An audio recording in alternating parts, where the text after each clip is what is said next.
Baik, Assalamualaikum warahmatullahi wabarakatuh. Semoga sehat selalu rekan-rekan mahasiswa semuanya. Baik, pada perkuliahan hari ini saya akan menyampaikan topik tentang Human Resources Management. Ya. Jadi topik ini adalah topik yang sangat penting ya bagi para pengelola perusahaan maupun organisasi dalam upaya mengembangkan Human Resource Management atau sumber daya manusia. Jadi dalam sumber daya manusia atau pengelolaannya itu di sini ada dua hal ya. Yang pertama adalah attracting and retaining ya, the best employees. Jadi kalau saya artikan dalam bahasa Indonesia, attracting itu bisa diartikan sebagai ya merekrut ya atau memperoleh, menarik, dan retain adalah bagaimana mempertahankan karyawan atau pegawai terbaik. Jadi upaya dalam sumber daya manusia itu adalah proses bagaimana memperoleh, mendapatkan, dan mempertahankan sumber daya atau pegawai yang terbaik. Nah, tentu kita harus tahu ya, jadi bagaimana pengertian dari Human Resources Management ya, atau dalam HRM ya. Di sini saya ambilkan sebuah definisi dari bukunya Pride and Hope yang edisi ke-6. Jadi dia menjelaskan bahwa Human Resource Management diartikan sebagai all the activities involved in acquiring, maintaining, and developing an organization human resources. Jadi manajemen sumber daya manusia adalah seluruh aktivitas ya yang meliputi acquiring ya, memperoleh atau mendapatkan, maintaining ya, mempertahankan, dan developing ya, usaha mengembangkan dari sumber daya manusia pada sebuah organisasi atau perusahaan. Nah, ini ada tiga hal ya. Ada tiga hal yang kemudian harus dilakukan dalam proses HRM ya. Yang pertama itu adalah acquisition ya atau acquiring.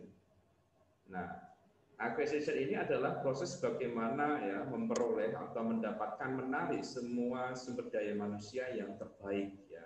Kenapa yang terbaik? Tentu karena perusahaan itu menginginkan mempunyai SDM yang terbaik, yang sesuai dengan kapasitas atau yang diperlukan dalam sebuah perusahaan maupun organisasi. Nah, acquisition ya, tahapan dalam proses acquisition atau rekrut atau mendapatkan SDM yang pertama dimulai dari sebuah planning ya. Jadi planning ini adalah yang pertama.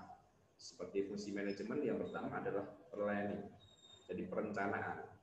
Jadi perencanaan bagaimana perusahaan itu akan mendapatkan ya atau menginginkan berapa SDM yang harus direkrut ya. Ada berapa divisi yang memang kosong dan itu harus diisi oleh SDM baru.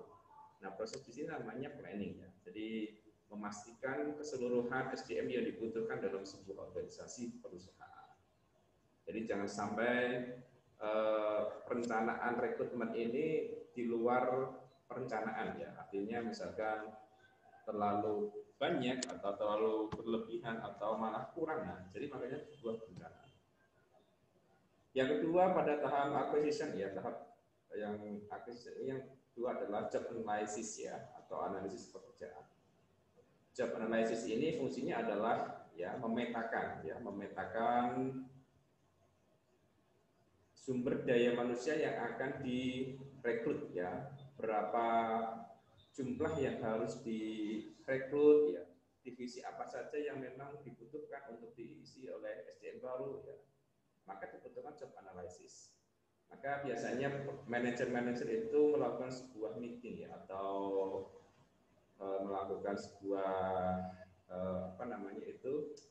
meeting dengan para manajer divisi ya, maka untuk melihat kekosongan atau kebutuhan apa saja yang perlu ditambah dalam rekrutmen sumber daya manusia. Nah, yang nantinya akan disesuaikan dengan proses dalam rekrutmen di situ. Nah, job analysis ini adalah memastikan jumlah SDM yang harus direkrut, berapa jumlah, berapa kursi kosong yang harus diisi. Yang ketiga dalam proses acquisition di sini adalah recruiting ya atau rekrutmen. Nah, dari proses rekrutmen ya, proses rekrutmen ini adalah proses bagaimana mendapatkan SDM ya. Di rekrutmen ini sudah pada tahap lapangan ya, bagaimana mendapatkan sebuah SDM yang sesuai dengan kapasitas ya, atau sesuai dengan keinginan dari perusahaan itu. Nah, proses rekrutmen ini biasanya dilakukan perusahaan-perusahaan ya. Jadi kalau pengalaman saya pernah ikut proses rekrutmen ya ketika saya masih kerja di perusahaan minyak di Kalimantan ya. Pada waktu itu proses rekrutmen dilakukan oleh perusahaan setempat yang menyelenggarakan rekrutmen ya. Waktu itu saya di Semarang ya. Jadi ada proses rekrutmen dari proses mengumpulkan berkas sampai pada proses diterimanya ya. Jadi kalau dulu itu ada proses ya tes tahapannya itu ada ujian ini ya. Jadi sebelum ujian itu biasanya ada seleksi berkas. Seleksi berkas yang meliputi kebutuhan ya atau syarat administrasi yang harus dipenuhi ya. Misalkan kualifikasi pendidikan atau kualifikasi ijazah itu penting untuk kemudian disesuaikan. Nah, kemudian ada tes ya, biasanya tes ini ada tes tertulis ya, tes tertulis, kemudian tes kemampuan ya, tes kemampuan tes potensi akademik dan lain sebagainya. Nah, itu ada tes, kemudian sampai pada tahap wawancara atau interview dan bahkan sampai pada medical check up. Nah, jadi ada proses tahapan-tahapan dalam proses rekrutmen ya. Jadi semakin besar perusahaannya atau semakin bagus perusahaan itu, maka proses rekrutmennya akan semakin ini ya, semakin tahapannya lebih banyak ya, karena menyesuaikan bahwa dia itu benar-benar akan memfilter atau mendapatkan proses SDM yang sesuai dengan diharapkan. Yang keempat adalah seleksi ya. Nah, seleksi ini adalah proses yang dilakukan ya. Jadi bagaimana SDM yang diseleksi itu memang sesuai dengan kebutuhan ya, seleksi. Di seleksi ini berbagai macam cara perusahaan dalam mendapatkan SDM ya. Jadi ada yang benar-benar dilakukan secara profesional ya. Jadi seleksi misalkan ada di kantornya kemudian menginginkan para pelamar atau SDM itu datang ke perusahaannya, ada juga yang kemudian bekerja sama dengan pihak ketiga untuk mendapatkan seperti itu. Nah, yang kelima dalam proses acquisition di sini adalah orientasi ya, orientation. Jadi orientasi di sini adalah bagaimana ketika sudah dihasilkan atau direkrut SDM baru, maka harus ada namanya orientasi. Orientasi ini adalah pengenalan ya. Atau bisa juga saya sampaikan orientasi ini adalah proses pengenalan budaya kerja atau budaya organisasi sehingga para SDM baru ini memang benar-benar mendapatkan sebuah menyesuaikan diri ya, atau bahasanya itu kalau dalam perusahaan itu ada namanya magang atau juga namanya MT, Management Training. Management Training ini adalah proses bagaimana SDM ini diberikan sebuah tanggung jawab ya sebelum mereka itu menjadi pegawai tetap atau menjadi karyawan tetap, biasanya ada orientasi. Jadi untuk pengenalan budaya kerja, budaya organisasi sehingga mereka itu bisa menyesuaikan dari proses atau menyesuaikan dari budaya kerja yang ada dalam perusahaan.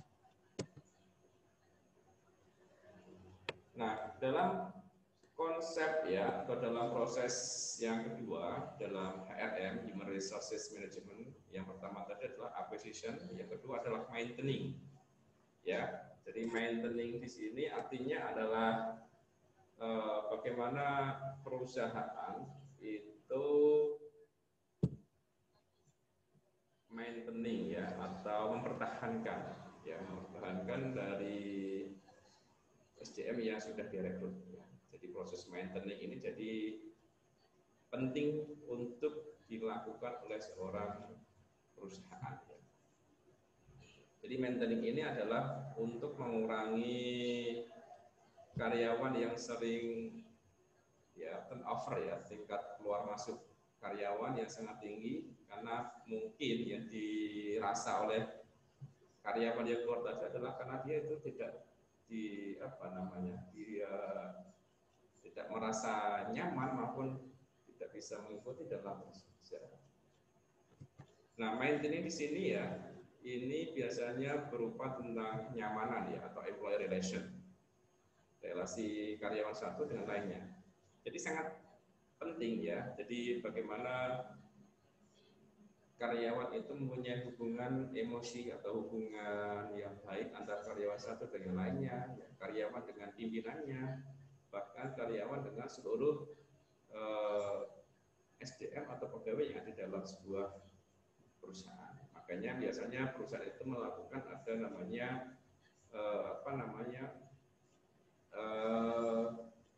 catering ya.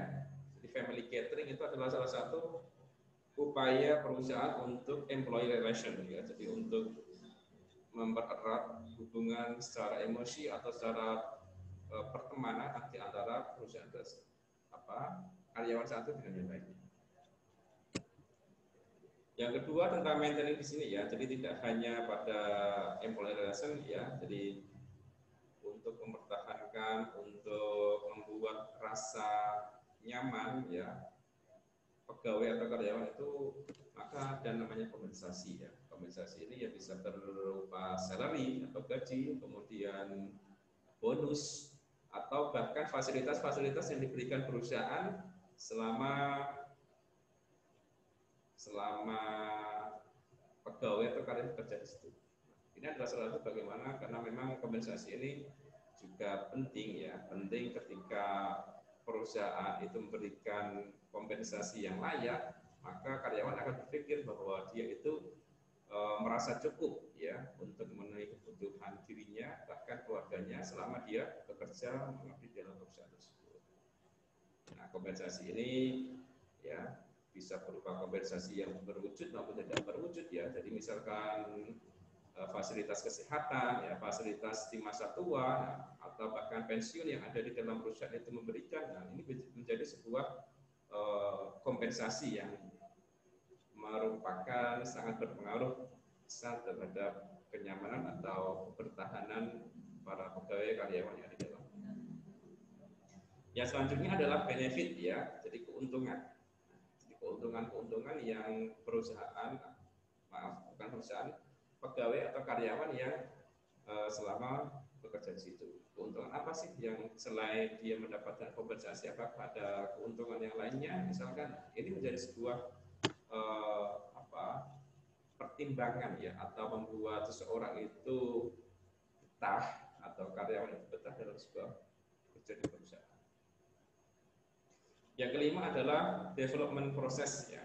Jadi kalau dalam SCM yang pertama tadi Human Resources Management, yang pertama acquisition, maintaining, yang kelima adalah ketiga adalah development ya. Development ini adalah proses pengembangan. Ya. Jadi memang perusahaan itu harus berkembang mengikuti sebuah perubahan ya. Jadi perubahan yang terjadi di lapangan ya, perubahan baik teknologi maupun berbagai macam hal ya, maka harus ada namanya development ya. Makanya penting bagi perusahaan untuk mempunyai development proses, bagaimana mengembangkan seluruh SDM, seluruh karyawan pegawai yang ada di dalamnya supaya bisa mengikuti perkembangan zaman. Ya. Di development proses ini misalkan adalah training and development ya, jadi ada pelatihan. Jadi ketika SDM, ketika pegawai karyawan masuk itu kan mereka sudah membawa bekal-bekal secara basic ya dari awal, tetapi karena sebuah perubahan dunia bisnis ini yang semakin cepat, maka dibutuhkan juga training dan development supaya karyawan itu bisa mengikuti bekerja lebih berkualitas ya, menyesuaikan dari perkembangan zaman. Nah, ini penting. Ketika perusahaan itu ingin berkembang, tumbuh menjadi besar,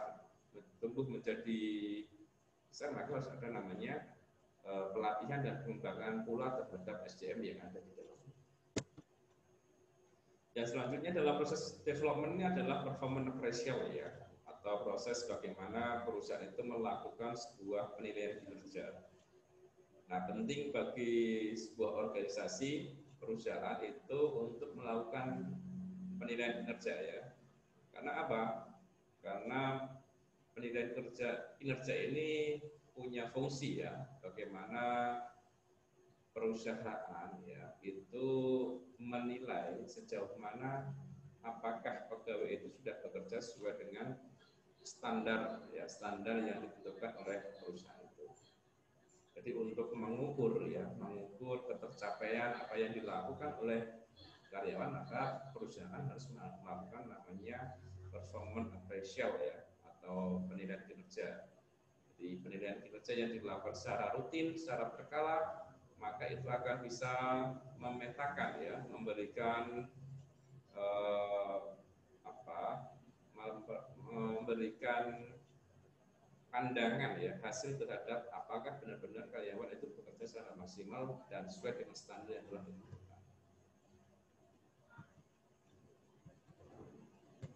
Nah, itu proses human resource management ya, jadi dalam HRM. Nah, jadi memang sebenarnya mata kuliah ini, topik ini nanti sebagai pengantar, nanti akan ada ya mata kuliah tersendiri tentang sumber daya manusia, bagaimana mengelola sumber daya manusia yang berkualitas maupun berkuantitas terhadap pertumbuhan perkembangan dari perusahaan itu sendiri. Mungkin itu yang bisa saya sampaikan. Nanti bisa kita ya tanya jawab di grup.